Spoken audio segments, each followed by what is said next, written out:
ನಿನ್ನೆ ಪ್ರೀತಿಸುವೆ ಭಾಗ 12. ರಾಘವ್ ಸರ್ಕಾರಿ ಕಾರಿನಲ್ಲಿ ಹೋಗುತ್ತಿದ್ದುದನ್ನು ಗಮನಿಸಿದ ಅವಳಿಗೆ ಒಂದು ಕ್ಷಣ ಶಾಕ್ ಆಯಿತು. ಅರೆ, ಇವನು ಸರ್ಕಾರಿ ಕಾರಲ್ಲಿ ಹೋಗ್ತಾ ಇದ್ದಾನೆ. ಡ್ರೈವರ್ ಆಗಿದ್ದವನಿಗೆ ಡ್ರೈವರ್ ಬೇರೆ. ಇವನಿಗೆ ಏನಾದರೂ ಸರ್ಕಾರಿ ಕೆಲಸ ಸಿಕ್ಕಿರ್ಬೋದಾ? ಇವನು ನಡೆದುಕೊಳ್ತಿರೋ ರೀತಿ ನೋಡಿದರೆ ಇವನಿಗೆ ದೊಡ್ಡ ಕೆಲಸನೇ ಸಿಕ್ಕಿರಬೇಕು. ಇವನ ಲೈಫಲ್ಲಿ ಏನು ನಡೀತಿದೆ ಅಂತ ನನಗಂತೂ ಐಡಿಯಾ ಇಲ್ಲ. ಮದುವೆಯಾಗಿ ಗಂಡನ ಮನೆಯಲ್ಲಿದ್ದವಳು, ಈಗ ಇಲ್ಲಿ ಶಿಫ್ಟ್ ಆಗಿದ್ದೀನಿ.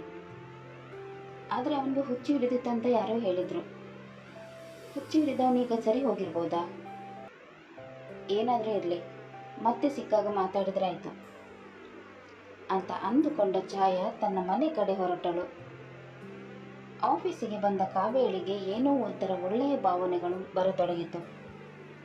ಸ್ವಲ್ಪ ಹೊತ್ತಿನ ಮುಂಚೆ ನಡೆದ ಘಟನೆಯನ್ನು ನೆನಪಿಸಿಕೊಂಡಳು. ರಾಘವ್ ಸೀಟ್ ಬೆಲ್ಟ್ ಹಾಕುತ್ತಿದ್ದಾಗ ತನ್ನ ತೀರಾ ಹತ್ತಿರದಲ್ಲಿ ಇದ್ದುದನ್ನು ನೆನಪಿಸಿಕೊಂಡ ಅವಳಿಗೆ ಎದೆ ಬಡಿತ ಜೋರಾಗತೊಡಗಿತು.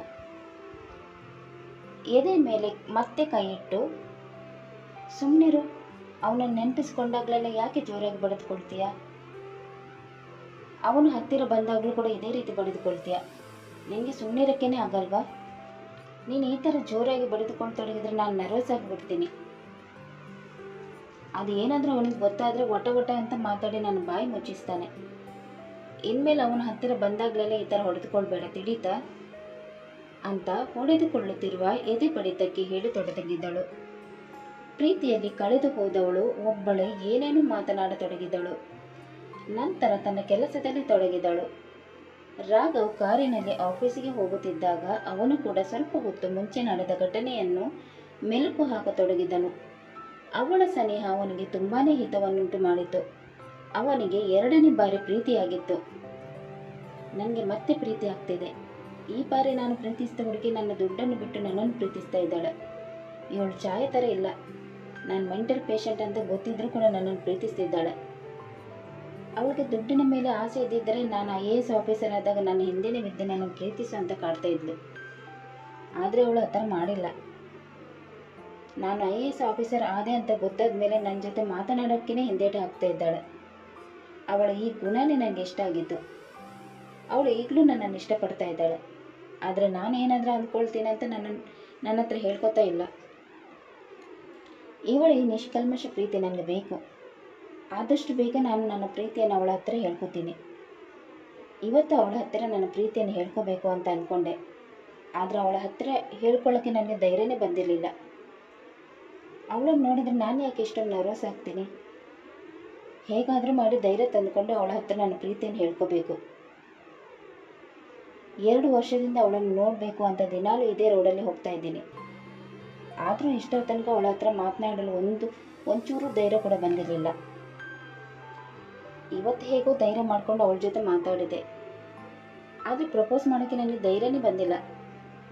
ಮೊದಲು ಚೆನ್ನಾಗಿ ಪ್ರಿಪೇರ್ ಆಗಬೇಕು, ಆಮೇಲೆ ಅವಳ ಹತ್ತಿರ ನನ್ನ ಮನಸ್ಸಿನ ಮಾತನ್ನು ಹೇಳ್ಕೋಬೇಕು. ಆ ದಿನ ಯಾವತ್ತು ಬರುತ್ತೋ ಅಂತ ಕಾದು ನೋಡಬೇಕು ಅಂತ ಅಂದುಕೊಳ್ಳುತ್ತಿರಬೇಕಾದ್ರೇ ಅವನ ಆಫೀಸು ಬಂದೇ ಬಿಟ್ಟಿತು. ಕಾರಿನಿಂದ ಇಳಿದವನೇ ಅಲ್ಲೇ ನಿಂತಿದ್ದ ಡ್ರೈವರ್ಗೆ ಕೀಯನ್ನು ಕೊಟ್ಟು ಆಫೀಸಿನ ಒಳಗೆ ಹೋಗಿ ತನ್ನ ಕೆಲಸದಲ್ಲಿ ತೊಡಗಿದನು. ಮಾರ್ಕೆಟಿನಿಂದ ಮನೆಗೆ ಬಂದ ಛಾಯಾ ರಾಘವನ ಬಗ್ಗೆ ಯೋಚನೆ ಮಾಡತೊಡಗಿದಳು. ಅವನ ಬಗ್ಗೆ ತಿಳಿಯಲು ತನಗೆ ಗೊತ್ತಿರುವವರಿಗೆಲ್ಲ ಕಾಲ್ ಮಾಡಿದಳು. ಅವನು IAS ಆಫೀಸರ್ ಅಂತ ಗೊತ್ತಾದಾಗ ಅವಳಿಗೆ ಅವಳ ಕಿವಿಯನ್ನೇ ನಂಬಲಾಗಲಿಲ್ಲ. ರಾಘವ IAS ಆಫೀಸರ್ ಆಗಿದ್ದಾನ? ನನಗೆ ನಂಬಕ್ಕೇನೆ ಆಗ್ತಾ ಇಲ್ಲ. ನನ್ನ ನೆನಪಲ್ಲಿ ಹುಚ್ಚ ಆಗಿದ್ದ ಅಂತ ಗೊತ್ತಾಗಿತ್ತು. ಅದು ಹೇಗೆ ಸರಿ ಹೋದ್ನು, ಯಾವಾಗ ಸ್ಟಡೀಸ್ ಕಂಪ್ಲೀಟ್ ಮಾಡಿದ್ನು ಒಂದು ಗೊತ್ತಾಗ್ತಾ ಇಲ್ಲ. ಅವನನ್ನು ಬಿಟ್ಟು ಬಂದು ತಪ್ಪು ಮಾಡಿಬಿಟ್ಟೆ. ಈಗ ಏನಾದರೂ ನಾನು ಅವನ ಜೊತೆ ಇದ್ದಿದ್ರೆ ಐಷಾರಾಮಿ ಜೀವನ ನಡೆಸ್ಬೋದಿತ್ತು. ಫ್ರೆಂಡ್ಸ್ ಮಾತು ಕೇಳಿ ಆ ಗೂಬೆನ ಮದುವೆ ಇದೆ. ಡಾಕ್ಟರ್ ಅಂತ ಹೇಳಿ ಯಾಮರಿಸಿಬಿಟ್ಟಿದ್ರು. ಅವನು ಸರಿಯಾಗಿ ಡಿಗ್ರಿ ಕೂಡ ಕಂಪ್ಲೀಟ್ ಮಾಡಿರಲಿಲ್ಲ. ಡಾಕ್ಟರ್ ಅಂತ ಹೇಳಿ ನನ್ನನ್ನು ನನ್ನ ಮನೆಯವರನ್ನು ನಂಬಿಸಿ ಲಕ್ಷಗಟ್ಟಲೆ ವರದಕ್ಷಿಣೆ ತಗೊಂಡು ಮೋಸ ಮಾಡಿದ್ರು. ಹುಡುಕ ನನ್ನ ಮಗ, ಯಾವಾಗ ನೋಡಿದ್ರೂ ಹೊಡೆಯುತ್ತಿದ್ದ. ಸರಿಯಾಗಿ ಕೆಲಸಕ್ಕೂ ಕೂಡ ಹೋಗ್ತಾ ಇರಲಿಲ್ಲ. ವರದಕ್ಷಿಣೆ ದುಡ್ಡಲ್ಲಿ ಮಜಾ ಮಾಡ್ತಾ ಇದ್ದ. ನಾನೇ ಕೆಲಸಕ್ಕೆ ಹೋಗಿ ಅವನನ್ನು ಸಾಕಬೇಕಾಗಿತ್ತು. ಆ ಹಾಳು ಕೊಂಪೆಯಲ್ಲಿ ಇದ್ದು ಸಾಕಾಗಿ ಕೊನೆಗೆ ಅವನನ್ನು ಬಿಟ್ಟು ಬಂದ್ಬಿಟ್ಟೆ. ಈ ಮನೆಯವರು ಮತ್ತೆ ನನ್ನನ್ನು ಗಂಡನ ಮನೆಗೆ ಹೋಗು ಅಂತಿದ್ದಾರೆ. ಹೋದರೆ ಮತ್ತದೇ ಸ್ಟ್ರಗಲ್ ಲೈಫ್. ಇಲ್ಲ, ನಾನು ಮತ್ತೆ ವಾಪಸ್ ಹೋಗಲ್ಲ. ನನಗೆ ದುಡ್ಡಿರೋ ಗಂಡ ಬೇಕು. ಅವನಿಂದ ನನಗೆ ಮಕ್ಕಳು ಕೂಡ ಆಗ್ತಾ ಇಲ್ಲ. ಅವನಂತ ನಪುಂಸಕನ ಜೊತೆ ಇದ್ದು ಏನು ಮಾಡಲಿ? ಮತ್ತೆ ನಾನು ಆ ಮನೆಗೆ ಹೋಗ್ಲಾರೆ. ರಾಘವನಿಗೆ ಇನ್ನೂ ಮದುವೆ ಆಗಿಲ್ಲ ಅಲ್ವಾ? ಅವನು ಇನ್ನೂ ನನ್ನ ನೆನಪಲ್ಲೇ ಇದ್ದಾನೆ ಅನಿಸುತ್ತೆ. ಮತ್ತೆ ಹೇಗಾದರೂ ಮಾಡಿ ಅವನನ್ನು ಪಟಾಯಿಸಿ ಅವನನ್ನೇ ಮದುವೆ ಆಗಬೇಕು. ಅವನನ್ನು ಮದುವೆ ಆದರೆ ನನಗೆ ನಾನು ಅಂದ್ಕೊಂಡಿರೋ ಲೈಫ್ ಸಿಗುತ್ತೆ. ನನ್ನಿಂದ ಹುಚ್ಚನಾದವನು ನನ್ನನ್ನು ಮತ್ತೆ ನೋಡಿದರೆ ಖಂಡಿತ ಖುಷಿ ಪಡ್ತಾನೆ. ನಾನು ಅವನು ಮುಂದೆ ಹೋಗಿ ನಿಂತರೆ ಸಾಕು, ಖುಷಿಯಿಂದ ಕುಣಿದಾಡ್ಬಿಡ್ತಾನೆ. ನಾನಂದರೆ ಅವನಿಗೆ ಪ್ರಾಣ. ನನ್ನನ್ನು ಮದುವೆ ಆಗುವಂತ ಪೀಡಿಸ್ತಾ ಇದ್ದ. ಹಾಗಿರ್ಬೇಕಾದ್ರೆ ನನ್ನನ್ನು ಖಂಡಿತ ಒಪ್ಕೊಳ್ತಾನೆ. ಅವನ ಎದುರು ಸ್ವಲ್ಪ ಇಮೋಷನಲ್ ಡ್ರಾಮಾ ಮಾಡಿದರೆ ಸಾಕು, ಕರಗಿ ಹೋಗ್ಬಿಡ್ತಾನೆ. ನಾಳೆ ಹೋಗಿ ಅವನ ಜೊತೆ ಮಾತಾಡ್ತೀನಿ ಅಂತ ತನಗೆ ತಾನೇ ಹೇಳಿಕೊಂಡು ನಾಳೆಗೋಸ್ಕರ ಕಾಯತೊಡಗಿದಳು. 1 ವಾರದಿಂದ ಛಾಯಾ ರಾಘವನನ್ನು ಭೇಟಿಯಾಗಲು ತುಂಬಾ ಪ್ರಯತ್ನ ಪಟ್ಟಿದ್ದಳು. ಆದರೆ ಅದು ನೆರವೇರಲೇ ಇಲ್ಲ. ಛಾಯಾ ರಾಘವನನ್ನು ಭೇಟಿಯಾಗಲು ಪ್ರಯತ್ನಿಸುತ್ತಿದ್ದುದು ರಾಘವನಿಗೆ ತಿಳಿದಿರಲಿಲ್ಲ. ತನ್ನ ಸ್ವಾರ್ಥಕ್ಕಾಗಿ ರಾಘವನನ್ನು ಭೇಟಿಯಾಗಲೇಬೇಕು ಅಂತ ಅಂದುಕೊಂಡಳು. ಇತ್ತ ರಾಘವ್ ಕಾವ್ಯಳನ್ನು ಭೇಟಿ ಮಾಡಿ ಹೇಗಾದರೂ ಮಾಡಿ ತನ್ನ ಮನದಾಳದ ಮಾತನ್ನು ಅವಳ ಹತ್ತಿರ ಹೇಳಿಕೊಳ್ಳಲೇಬೇಕು ಅಂತ ಅಂದುಕೊಂಡನು. ಅದಕ್ಕೋಸ್ಕರ ಬೆಳಿಗ್ಗೆ ಬೇಗ ಎದ್ದ ರಾಘವ್ ಉಲ್ಲಾಸದಿಂದ ಮನೆ ಕೆಲಸದಲ್ಲಿ ತೊಡಗಿದನು. ನಂತರ ಫ್ರೆಶ್ ಆಗಿ ಬಂದು ಶರ್ಟ್ಗಾಗಿ ಕಬೋರ್ಡನ್ನು ಹುಡುಕಾಡಿದನು. ಒಂದೊಂದೇ ಶರ್ಟನ್ನು ತೆಗೆದು ತನಗೆ ಒಪ್ಪತ್ತೋ ಇಲ್ಲವೋ ಅಂತ ನೋಡಿ ಬಿಸಾಕುತ್ತಿದ್ದನು. ಕೊನೆಗೆ ಮರೂನ್ ಕಲರ್ ಶರ್ಟನ್ನು ತೆಗೆದು ಹಾಕಿಕೊಂಡನು. ಕನ್ನಡಿ ಮುಂದೆ ನಿಂತವನು ಒಂದು ಕ್ಷಣ ಬೆರಗಾದನು. ಟ್ರಿಮ್ ಆಗಿ ಕತ್ತರಿಸಿರುವ ಮೀಸೆ, ಗಡ್ಡ, ಅದರ ಜೊತೆ ಹೀರೋ ಲುಕ್ ಕೊಡುವ ಹೇರ್ ಸ್ಟೈಲ್ ಎಲ್ಲವೂ ಅವನ ಅಂದವನ್ನು ಮತ್ತಷ್ಟು ಇಮ್ಮಡಿಗೊಳಿಸಿತ್ತು. ಕನ್ನಡಿ ಮುಂದೆ ನಿಂತು ತನಗೆ ತಾನೇ ಮಾತನಾಡಿಕೊಳ್ಳತೊಡಗಿದನು.